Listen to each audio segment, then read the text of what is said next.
We are your home theater and AV questions answered. This is AVRant.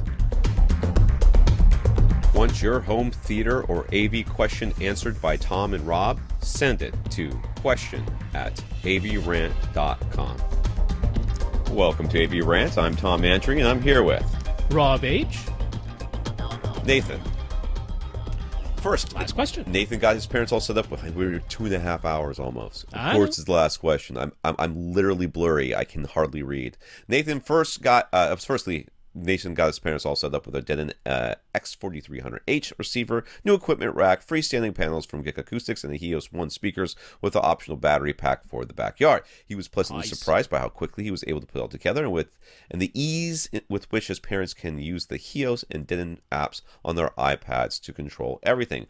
Awesome. Unrelated to that, he's toured several high-end audio shops in this area, and he's been very disappointed with the experience. The most expensive equipment is set up in treated rooms, although not even set up very well in some cases, while the less expensive gear gets bare cube-shaped rooms or just wide open spaces where they're guaranteed to sound worse. Worst of all, none of the dealers have been willing to move components around to allow for true A/B comparisons. So how are people supposed to actually compare? Would things be different if he calls ahead to make an appointment? Is dealing directly with manufacturers to get in-home trials really the only way?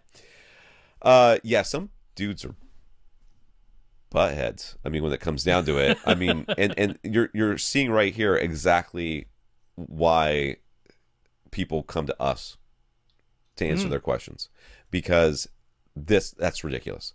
They have said that they've clearly set up their rooms so that the good gear has the best chance to sound good, and the bad gear, or good gear, the expensive stuff is in the good rooms, the cheap stuff is not. That's clearly the case, and it's fairly easy to reason out why they would be doing that. They want you to spend more money. Absolutely, and that's fine. I mean, it's a sales tactic, and I can't begrudge them that. At the same time, they're like, can I move this speaker around so that I can do this?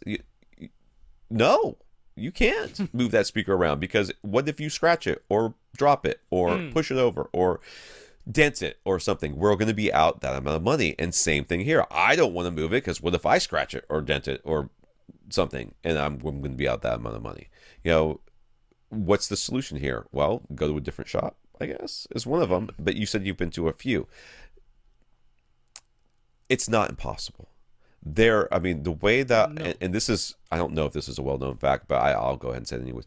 Audioholics started with Gene essentially reviewing, it was a blog essentially when it first started, and Gene was reviewing audio equipment at a local high-end shop where he had a good relationship with the people, and they let him come in there and listen to the gear and take pictures and stuff like that and review it. And that's how Audioholics started. I think that's a fairly common way these things start. It's not impossible. You gotta find somebody that's cool, somebody that you can get in a relationship with, or you have to be somebody that clearly is going to come in there and spend $100,000. In which case, they will let you move whatever the hell you want. Yeah, yeah. Once you've spent a lot of money, they'll become a lot more willing to accommodate your requests to move things around and compare them. Go in there as and this may not work. It may not. Go in there as a geek. I mean, you're a geek. You're geeky about audio. They are certainly, somebody in that store is gonna be geeky about audio, and you're gonna have to connect with them on that level, and then let them do. I mean, I went in there with CDs and SACDs, and they were like, "What's an SACD?" I'm like, are you kidding me right now? I'm listening to $25,000 a pair of speakers right now, and you don't know what an SACD is? Like, never heard of it. Fine. I mean, at least they could play the CDs. With the DVDAs or the SACDs, or I even had some like DTS discs, and they couldn't play any of that. Only the CDs. That was as far up the audio chain as they went. And this was back when SACD was still a thing. So, I mean, it seemed like that would be.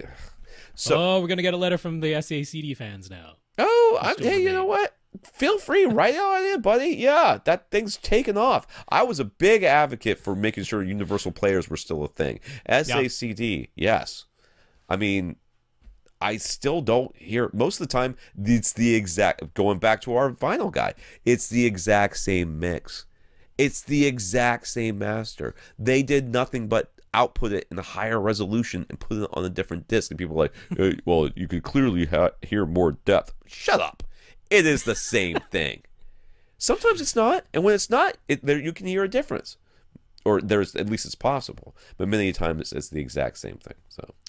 But yeah, the calling ahead, I mean, it is about forming a relationship, to be honest, because very often, if you can get a good relationship going, and typically you have to be with the manager or at least the person who opens and or closes the store, because sometimes, especially if you're like bringing your own speakers in to compare, or your own amplifier in or something like that, they won't do it during store hours. But sometimes if you get a good relationship, it's like, hey, we're here an hour before opening every time. And if you can get a relationship good enough, you can come in early and do that type of thing, or stay late after they've closed. So it's often outside of business hours is the only time they're willing to do that sort of thing. Or just during slow times, you know. I mean, like during the week when there's not a lot of people coming in, maybe they might be more willing when they're bored. You know, buy them a sandwich or something. I don't know. So, but honestly, I think the in-home trial is always the best. Yeah, I do if you can, because it's your room, it's your associated equipment, it's your recordings that you are going to be listening to in your seat. So it's all of those things. You're removing a ton of the variables, because trying to make an A/B comparison in a store, it's still going to sound different once you bring it home, because then it's your room and your acoustics and your associated equipment. So, yeah, the in-home trial to me is the best way to go if you can do it. Okay. Yeah.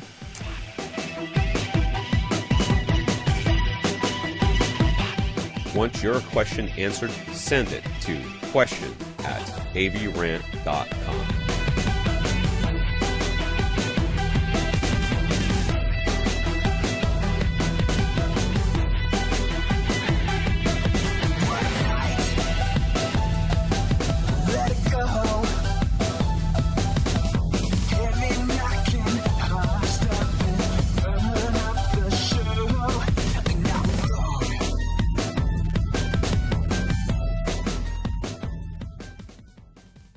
This is AVRant.